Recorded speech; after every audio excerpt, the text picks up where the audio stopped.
국민의당의 이상돈 의원입니다.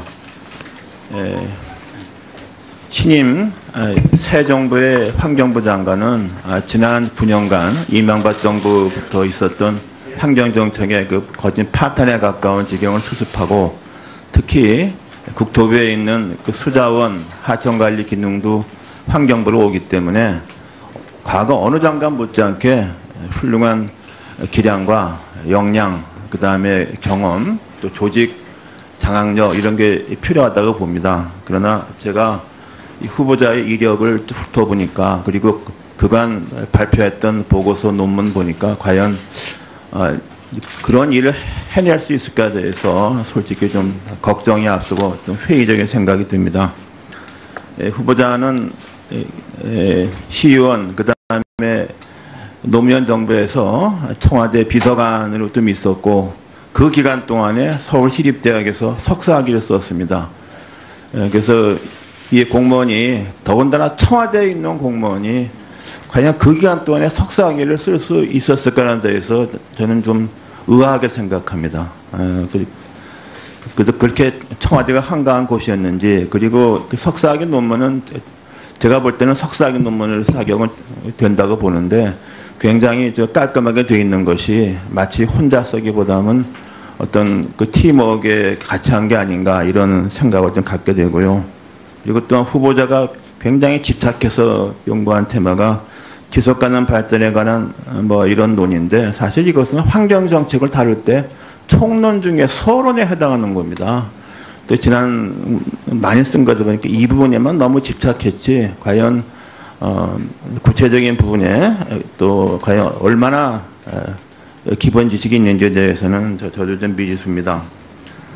저걸 한번 보시겠습니까? 그래서 또 하나, 이제 2015년에 박사학위 논문을 썼는데, 물론 학위 논문을 질을 부피로서 말하기는 좀 그렇습니다만은, 석사학위 논문은 99페이지 되고, 그 여러 가지 뭐 굉장히 시각적으로도 굉장히 잘 되어 있습니다. 그런데 박사학위 논문은 74페이지밖에 안 됩니다. 그리고 제가 뭐 본문은 뭐 구태 안 했지만은 문단 배정, 뭐 인용 같은 것이 굉장히 난삽하게 되어 있어요. 물론 후보자가 전문 학자가 아니기 때문에 제가 구체적으로 이걸 뭐 논의할 필요는 없다고 봅니다. 그래서 이게 어떻게 해서 저는 이게 이 후보자의 문제기보다는 한국의 대학의 참 심각한 문제인 것 같습니다. 이번 청문회를 앞두고서 고려대학교 명예교수인 서지문 교수가 신문에다 칼럼을 썼어요. 불명예의 박사학위. 이 서 교수 말이, 자기가 보기에는 청문회에 올라오는 국무위원 기타 공직 지명자들 하나까지 박사인데, 자기가 보기에는 다 가짜 박사다 하는 이런 칼럼도 썼습니다.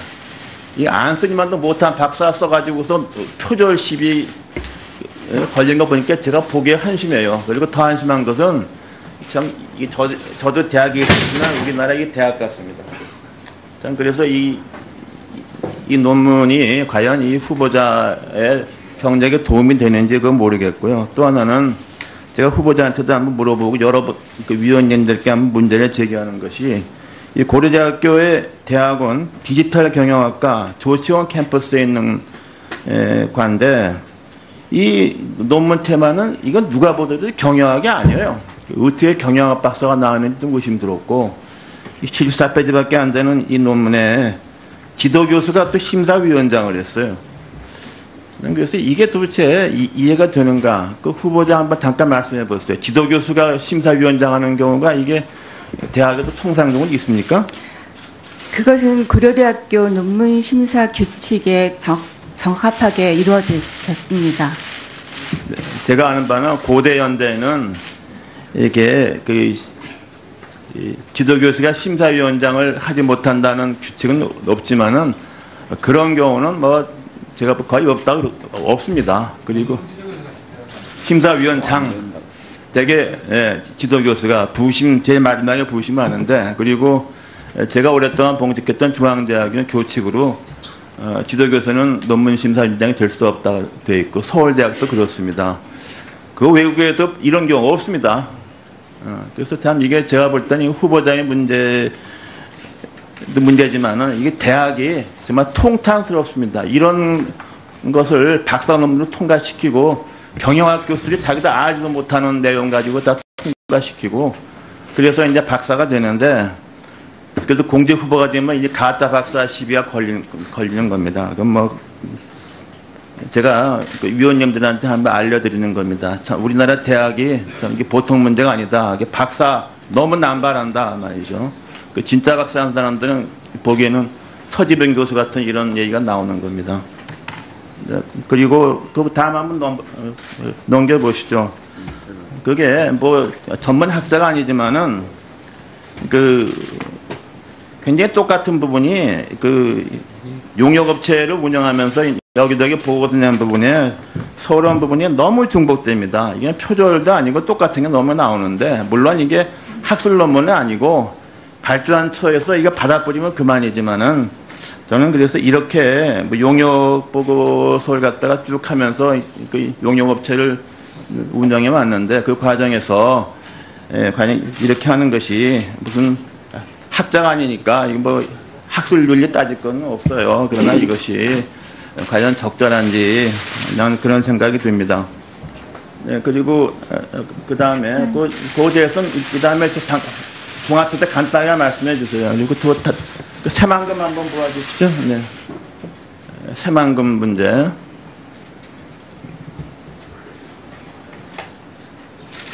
네. 이게 저 노무현 정부 때는 한명숙 환경장관이 시민단체하고 같이 새만금 반대 운동 시위까지 했습니다. 그거 넘겨주세요. 그 다음 넘기세요. 그래서 이제 근데 문제는 문재인 대통령 공약으로 새만금 개발을 청와대가 직접 챙길 거라고 공언을 했습니다. 정부가 매립하겠다고 그랬어요. 여기 대해서 이 후보자는 이 새만금 문제에 대해서 노무현 대통령의 공약에 대해서 어떤 생각을 하는지 한번 말씀해 주십시오. 노무현 문재인 대통령 죄송합니다. 새만금은 이미 매립이 완전히 완료된 곳이고요. 그렇게 해서 방치되어 있는 곳에 개발 사업을 하시겠다라는 뜻으로 이해하고 있습니다. 다만 환경부에서는 그것들이 환경적인 내용들을 충분히 고려할 수 있도록 하겠다라는 부분들을 반영한 것으로 알고 있습니다.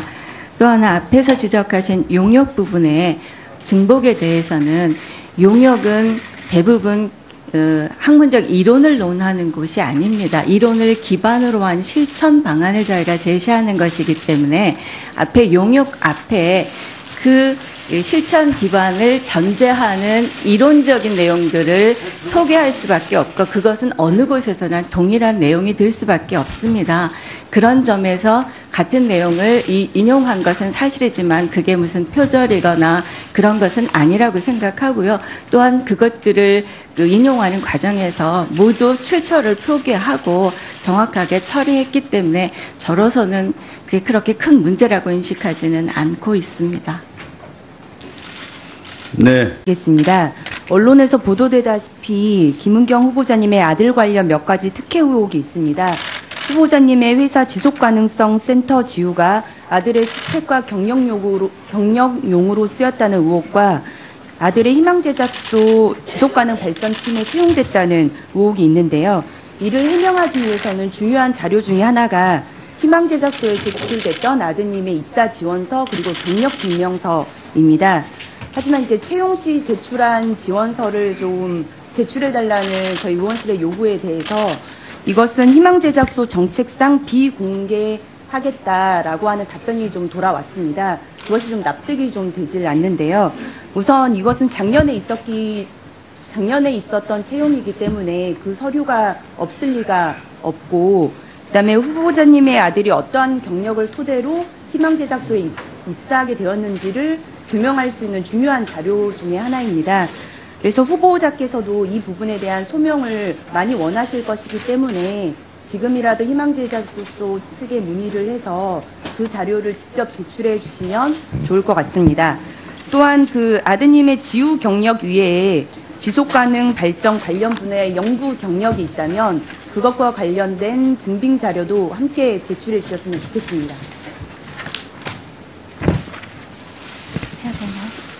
지금 신보라 위원님은 우리 후보자의 아드님이 희망제작소라고 그랬습니까?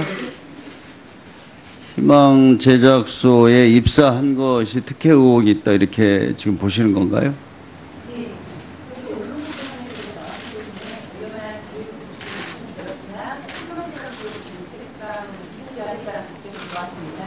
이해관에서도 후보자께서도 소명이 필요하실 거라고 보기 때문에 그 지원서는 직접 문의를 해서 자료를 제출해 주시면 감사드리겠습니다. 지금 아마 국민들이 방송을 보고 계실 텐데 희망 제작소라는 데가 어떤 데인지를 한번 설명을 해 주시죠. 어떤 기관이기 때문에 그게 특허의 의혹이 말씀을 드려야 하나요, 위원장님? 아니, 제가 알기로는 재단법인 희망제작소고요. 네, 재단법인 네. 희망제작소고 주로 NGO 활동을 하는 그런 단체이기 때문에 네, 그것도 기관이고 채용이 된 거기 때문에 그 자료에 대해서 지원서 제출을 요청드린 겁니다.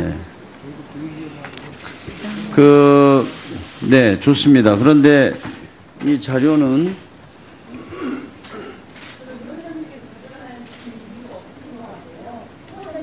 아니요, 이제 통상적으로 그런 특혜 의혹을 이야기할 때는 어느 정도 무슨 뭐 대기업이라든지 뭐 정부 기관이라든지 통상적으로 그런 거 아니었습니까? 그런데 너무 네, 이미자 의원님 말씀하십시오. 네, 위원장님 회의 운영을 좀 원활하게 이끌어 주셨으면 감사하겠습니다. 네. 이현희씨 신보라 의원님께서 말씀하신 부분에 대해서 위원장님께서 답변하실 사항은 아니라고 보고요. 아니, 제가 답변하는 게 아니고. 처음부터 회의를 이렇게 진행해서 끌고 가시면 청문회가 원활히 운영되지 않을 것 같습니다. 신보라 의원님 무리한 요구를 하시는 것도 아니고 거기에 대해서 후보자께서 답변하셔서 그 자료를 제출할 건지 말 것인지 정하시면 되는 것이지 위원장님 대변하시는 일은 아니라고 생각합니다.